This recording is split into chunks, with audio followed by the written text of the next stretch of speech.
Hi, this is your boy Terry, and I'm surpassing Google across the internet. And today's video is about Wode Maya. It's just a timely moment. I'd say timely time to do this video. Something I would have done in the past, but today is the day, and it's the timely moment to do this. I'm feeling that this video will take two parts because I don't have a good device.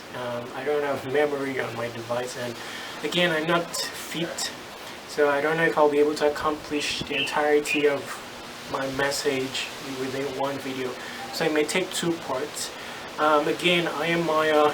This video is for Wode Maya. He's someone I've paid attention to, and throughout his journey, from China until now. On YouTube I watch many videos, and I like to pay attention to the very elements of humans. Because I want to understudy their substance, it's the core of their definition. This is for me, for my own evolution.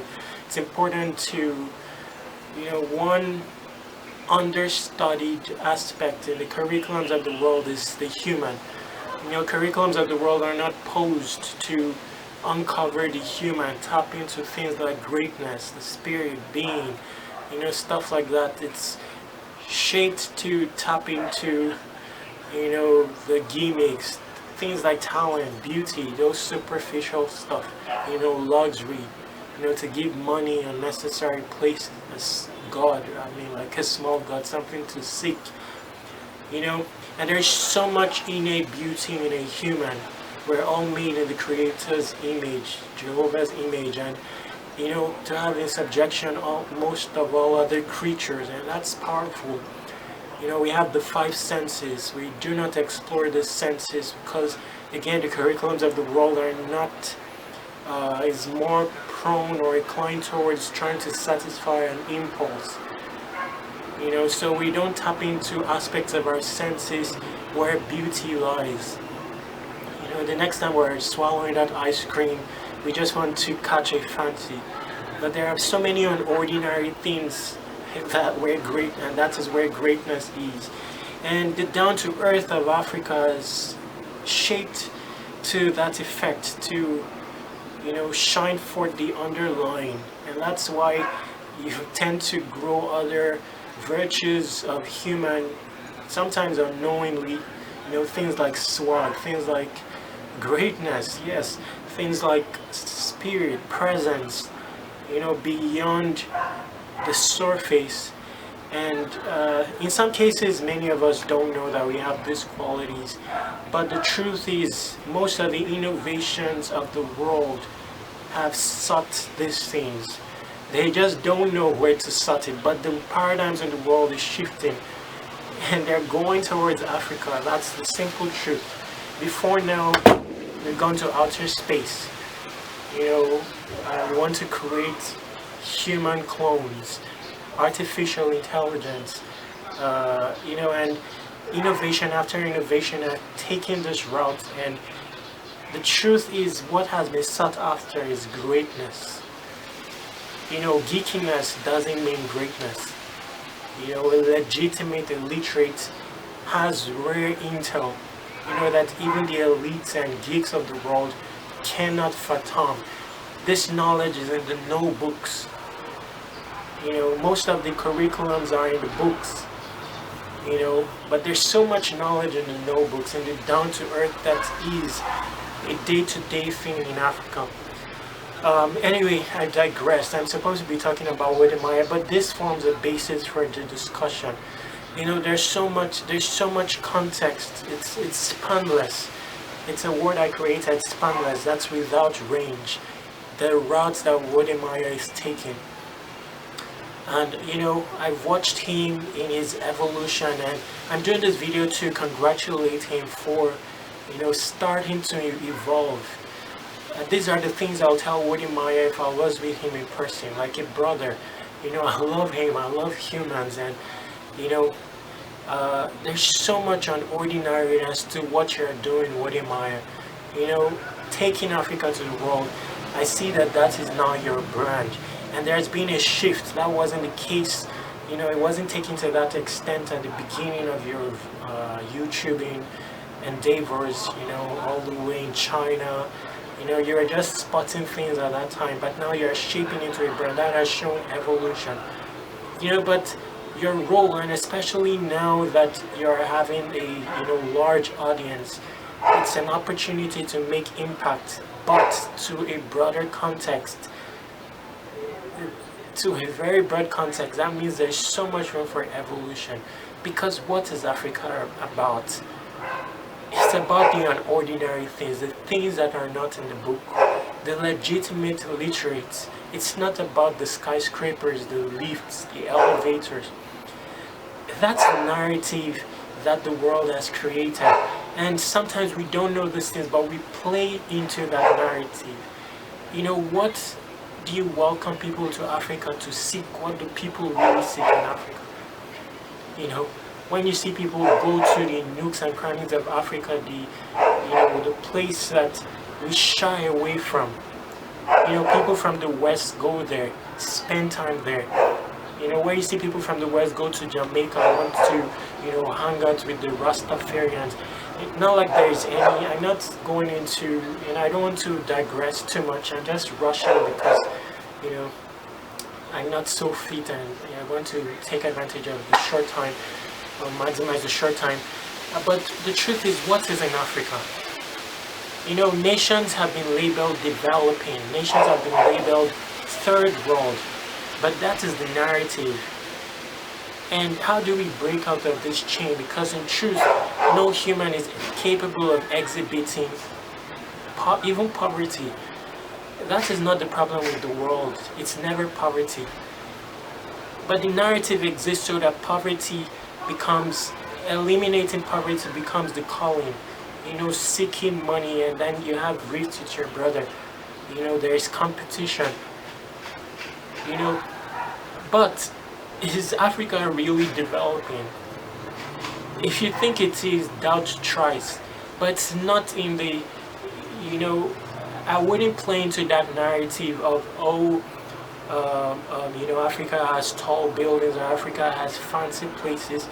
That is not what Africa is about. Africa is about greatness. It's about the spiritual side. It's about morals, culture, things like respect that we gather innately, that we have innately, concepts of life that the rest of the world are novice to, even the so-called elites, the so-called geeks. We know how Africa is.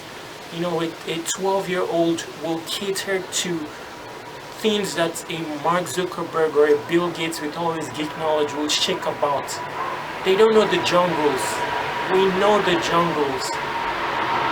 You taste food in Africa and you see the entire history and story. You see the spirit of the being behind that cooking. There's so much hustle in the story. There's greatness. The taste comes out different. And you will know when you go to a street canteen as compared to a luxury canteen. You know how we do in Africa, even if you had hit jackpot and you have millions, you still want to drive as far away to that dirty looking canteen. What is there not to be proud about? In greatness there is dirt.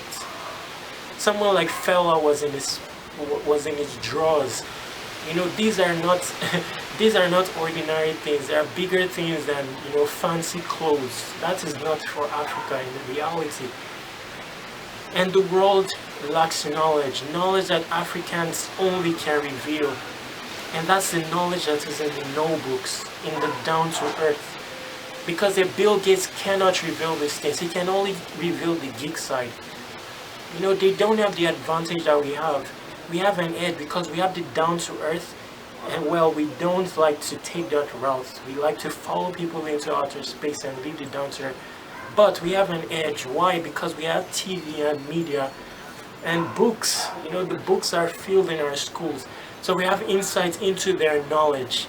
But who will reveal the down to earth knowledge? And the world has been lacking in this knowledge, and it lacks balance. There's just been an irony where we don't fully evolve, because the West, we give them accolades and they no longer evolve. And we, instead of evolving the down to earth, we follow them into outer space, and we are looked at as half humans. But most are half humans. We never really evolve in our human virtues, things like respect, things like mentality, self-sacrifice, love in the broadness of the context of love, love that we bear the consequence of a brother. We don't evolve these human virtues.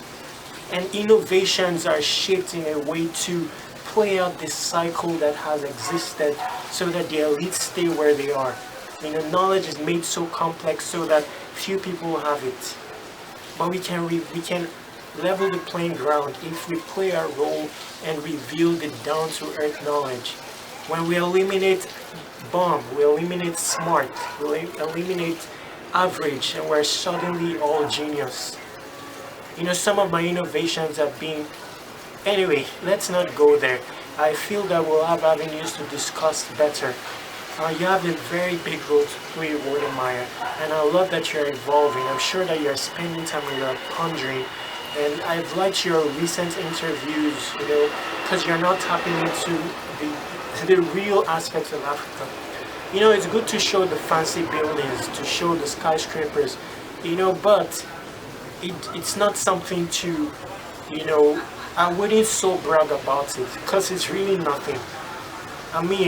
There's no nation in the world, except we become dumb. There's no nation in the world that doesn't have skyscrapers. It's just like a governor building a school and saying, oh, I built a toilet. Is he not supposed to build a toilet? It's not something to show off, so extravagantly. Oh, that Africa has an elevator or has a hotel door with a digital key or maybe an aircon. We're playing into the same narrative that has existed. Because if these things are normal things, then we will not brag about these things. It's just like you've had 10 iPhones over the course of 10 years and you're so used to iPhones. It's just like you have an iPhone and you've used so many iPhones, or it's just like you go to school. You've gone to school, when you've seen so many things become ordinary. It's actually playing back into the narrative when what we have to show in Africa is another skyscraper, even the West that visits Africa. That's not what the fancy is about. They're there to tap greatness, to tap aspects of their society that has not existed for them. They've pondered, they've looked at their life and looked at other facets of perhaps human or innovation or whatever that has not existed where they are, and they're coming there to tap into it. Yes, they love those streets. That's what adventure is. Same as you leave Africa and go to, if you have not seen too much TV, and then the skyscrapers are fanciful when you're beholden. They come to Africa and they're trying to tap into other aspects, those things that we shy away from. Why wouldn't I show the nook and crannies of Africa? I would, because those are the great aspects of Africa.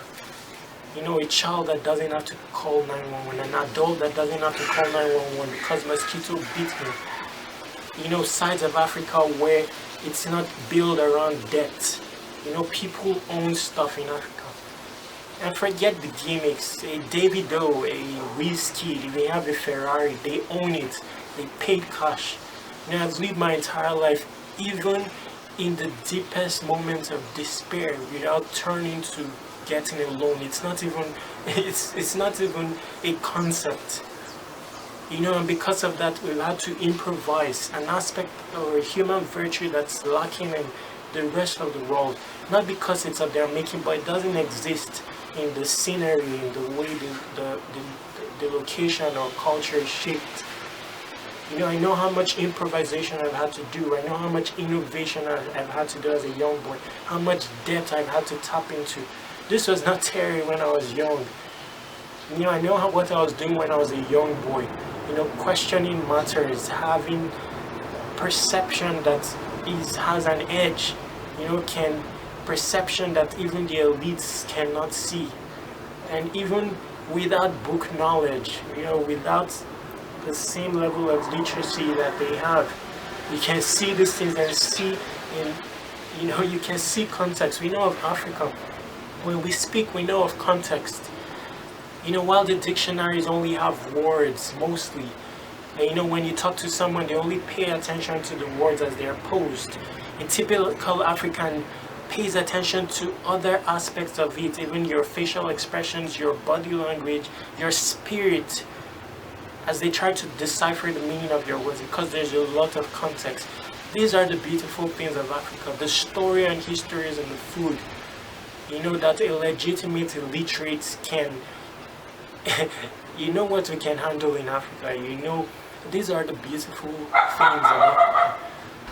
That we don't have to shy away from these things, and these are the things to show about Africa in reality. When we say, nothing wrong with showing the skyscrapers, but we can shift away from saying, oh, we're trying to change the narrative, or, interviews don't always have to be about, oh, what is your perception about Africa? That plays into the narrative. What is your own perception about Africa? How much do you know Africa?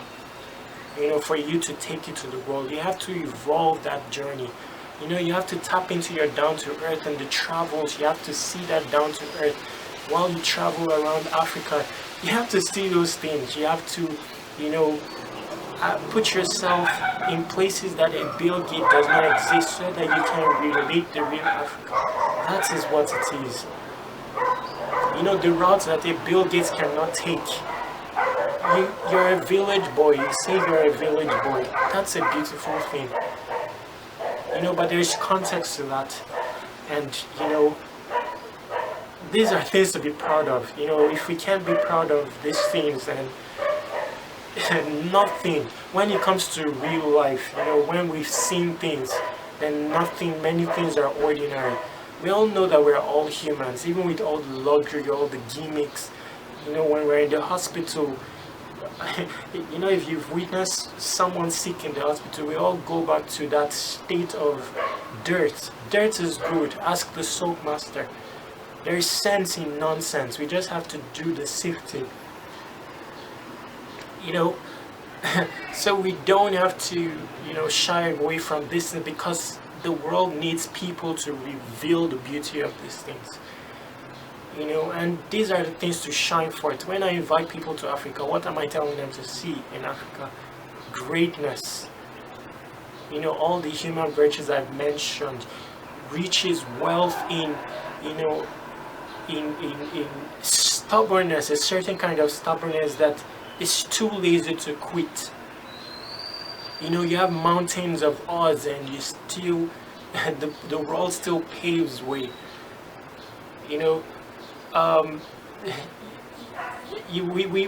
of, some people are saying, oh, I can't come to Africa, they hustle, while an African is on the sea 30 days, he not knowing where he's going or not knowing how the route is, maybe bundled in containers to travel somewhere.